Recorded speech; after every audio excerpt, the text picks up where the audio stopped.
Assalamualaikum warahmatullahi wabarakatuh.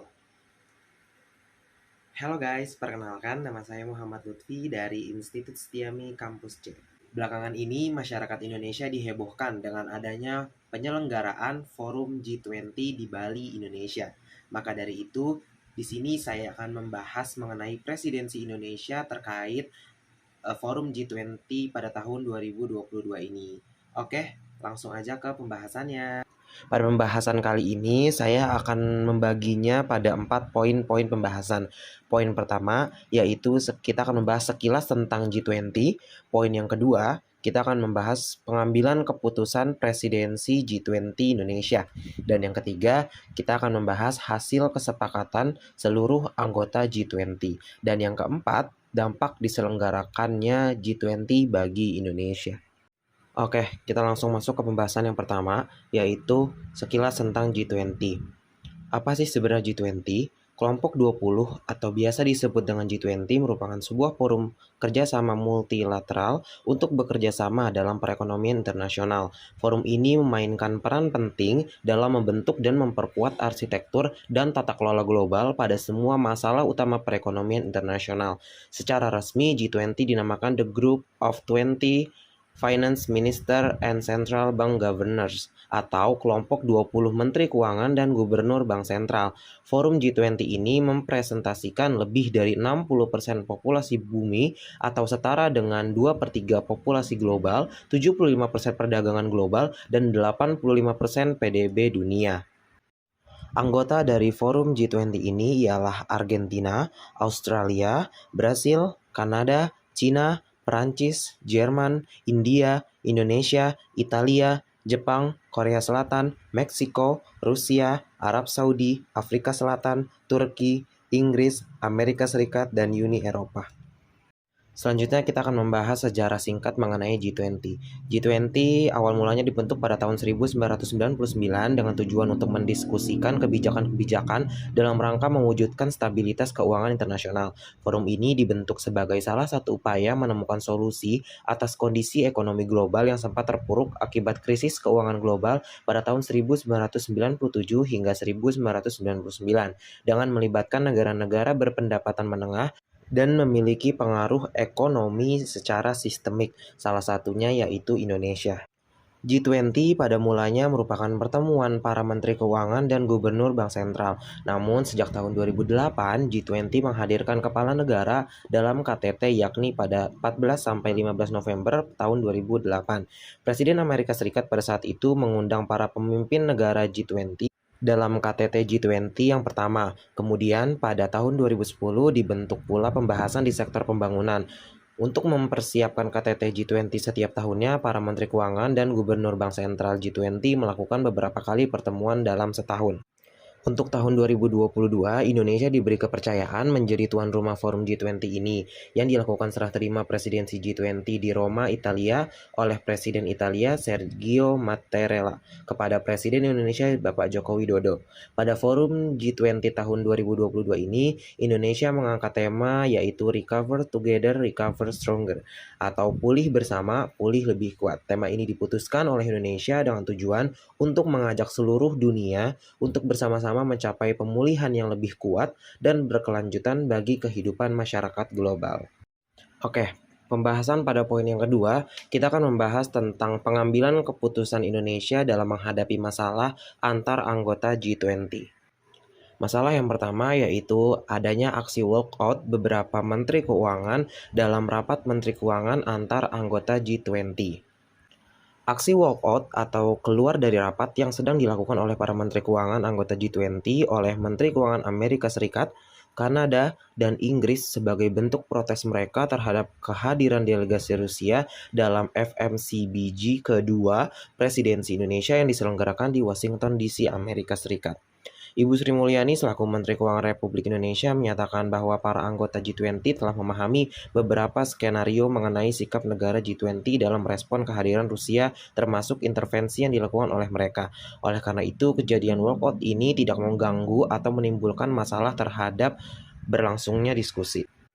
Tindakan yang dilakukan oleh Ibu Sri Mulyani menunjukkan bahwa Indonesia selaku presidensi G20 tahun 2022 berhasil menjaga kerjasama dan multilateralisme kepada seluruh anggota G20 dalam rapat yang telah berlangsung tersebut. Walaupun Amerika Serikat, Kanada, dan Inggris memilih untuk walkout, namun rapat terus tetap berjalan karena anggota G20 fokus dalam membahas tantangan masalah ekonomi global yang disebabkan oleh pandemi yang belum pulih secara maksimal, ditambah adanya konflik yang terjadi antara Rusia dan Ukraina yang memperburuk keadaan yang menimbulkan dampak meningkatnya harga energi, makanan, pupuk, dan bahan baku termasuk komoditas mineral, serta meningkatnya inflasi secara cepat di banyak negara di belahan dunia.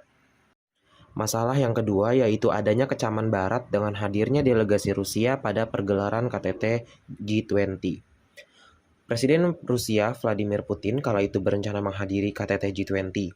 Hal ini tentu menuai kontra dari beberapa negara barat seperti Inggris yang menyatakan Rusia telah melanggar peraturan internasional dengan menyerang sebuah negara yang berdaulat. Kemudian ada Amerika Serikat pun yang tidak akan hadir bila Rusia hadir dalam acara KTT G20 yang digelar di Bali. Kemudian ada Kanada yang juga menolak hadirnya Rusia. Kanada mengatakan bahwa Rusia tak bisa menjadi mitra yang konstruktif dalam pertemuan G20. Dan negara berikutnya ialah Australia, yang menyatakan bahwa akan merasa tak nyaman membayangkan harus duduk bersama Putin dalam pertemuan G20. Merespon tanggapan yang kurang baik dari beberapa anggota G20 ini, Indonesia selaku presidensi G20 berupaya menjadi pemimpin yang baik dalam memimpin forum G20 ini. Dalam hal ini, Indonesia memiliki tugas untuk mengundang seluruh anggota G20 termasuk Rusia. Dengan adanya respon yang kurang baik dari beberapa negara tersebut, maka Indonesia mengambil keputusan dengan mengundang Ukraina dalam perhelatan G20 di Bali.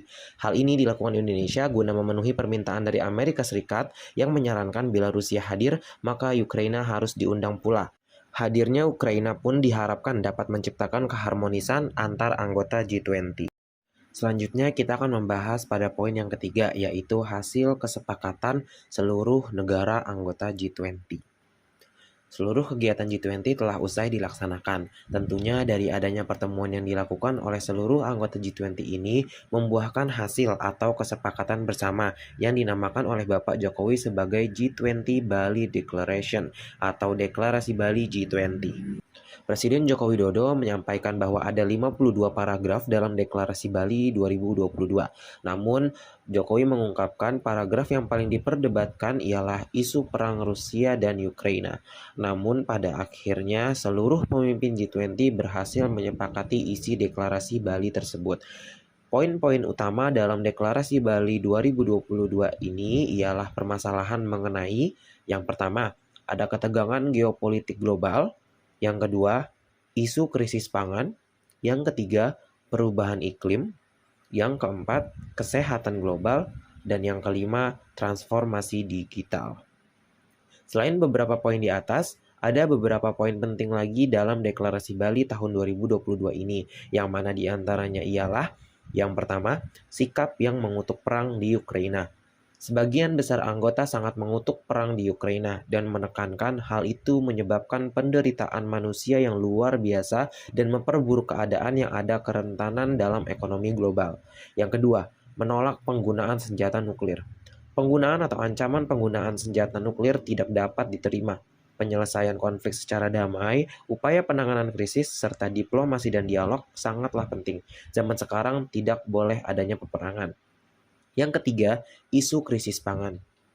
Kami mendukung upaya internasional untuk menjaga agar rantai pasokan makanan tetap berfungsi di bawah tantangan keadaan. Kami berkomitmen untuk mengatasi kerawanan pangan dengan memastikan aksesibilitas, keterjangkauan, dan keberlanjutan pangan dan produk pangan bagi mereka yang membutuhkan, khususnya di negara berkembang dan negara kurang berkembang. Sampailah kita pada poin terakhir, yaitu dampak dari terselenggaranya presidensi G20 bagi Indonesia. Menjadi tuan rumah forum G20 ini tentunya akan memberikan dampak secara langsung maupun tidak langsung bagi Indonesia.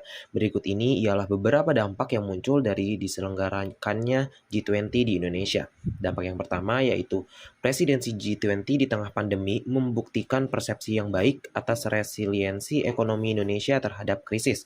Yang kedua, merupakan bentuk pengakuan atas status Indonesia sebagai salah satu negara dengan perekonomian terbesar di dunia yang juga dapat mempresentasikan negara berkembang lainnya, yang mana kita tahu bersama bahwa Indonesia merupakan negara berkembang pertama yang menjadi presidensi G20. Yang ketiga, momentum presidensi ini hanya terjadi satu kali setiap generasi dan harus dimanfaatkan sebaik mungkin untuk memberi nilai tambah bagi pemulihan Indonesia, baik dari sisi aktivitas ekonomi maupun kepercayaan masyarakat domestik dan internasional. Yang keempat, Indonesia dapat mengorkestrasi agenda pembahasan pada G20 agar mendukung dan berdampak positif dalam pemulihan aktivitas perekonomian Indonesia. Yang kelima, menjadi kesempatan menunjukkan kepemimpinan Indonesia di kancah internasional, khususnya dalam pemulihan ekonomi global. Dari perspektif regional, presidensi ini menegaskan kepemimpinan Indonesia dalam bidang diplomasi internasional dan ekonomi di kawasan, mengingat Indonesia merupakan satu-satunya negara di ASEAN yang menjadi anggota G20. Yang keenam, membuat Indonesia menjadi salah satu fokus perhatian dunia, khususnya bagi para pelaku ekonomi dan keuangan. Hal ini dapat dimanfaatkan untuk menunjukkan berbagai kemajuan yang telah dicapai Indonesia kepada dunia dan menjadi titik awal pemulihan keyakinan pelaku ekonomi pasca pandemi, baik dari dalam negeri maupun luar negeri. Dan yang terakhir, pertemuan-pertemuan G20 di Indonesia juga menjadi sarana untuk memperkenalkan pariwisata dan produk-produk unggulan dari Indonesia kepada dunia internasional, sehingga dengan begitu diharapkan dapat turut menggerakkan ekonomi Indonesia. Setelah teman-teman mengetahui beberapa penjelasan yang telah saya sampaikan sebelumnya, maka dapat saya ambil kesimpulan bahwasanya G20 merupakan sebuah forum internasional yang terdiri dari 19 negara utama dan satu kawasan, yaitu Uni Eropa, dengan tujuan untuk bekerja sama dalam sektor perekonomian internasional, yang mana untuk memperkuat dan membentuk arsitektur dan tata kelola global pada segala masalah utama dalam perekonomian internasional. Dengan masuknya Indonesia sebagai salah satu negara anggota Forum G20 ini menandakan bahwa Indonesia merupakan salah satu negara yang berpengaruh dan ikut andil dalam perekonomian global. Untuk presidensi Indonesia tahun 2022 ini mengusung tema Recover Together, Recover Stronger, yang mana tujuan Indonesia mengangkat tema ini ialah untuk kondisi masyarakat global agar dapat pulih kembali seperti semula. Dengan banyaknya isu permasalahan global yang sedang terjadi saat ini, peran Indonesia selaku presidensi G20 sangatlah dilihat di dunia internasional. Dunia akan melihat bagaimana keputusan-keputusan yang akan diambil oleh Indonesia dalam menghadapi tantangan permasalahan global yang saat ini membawa dampak yang sangat kurang baik bagi kehidupan umat manusia. Saat memegang presidensi G20 ini, Indonesia melaksanakan tugasnya dengan sangat baik. Indonesia dapat menyatukan seluruh anggota G20 tanpa terkecuali dan juga sukses dalam menyelenggarakan seluruh pertemuan G20 dengan menuai banyak pujian dari dunia internasional. Hingga akhirnya penyerahan estafet presidensi G20 untuk tahun berikutnya, yakni pada tahun 2023, diserahkan kepada Bapak Narendra Modi selaku Perdana Menteri India yang akan memegang presidensi G20 pada tahun 2023. Itu dia beberapa materi tentang presidensi Indonesia pada Forum G20 tahun 2022. Sekian dari saya, kurang lebihnya mohon maaf. Wassalamualaikum warahmatullahi wabarakatuh.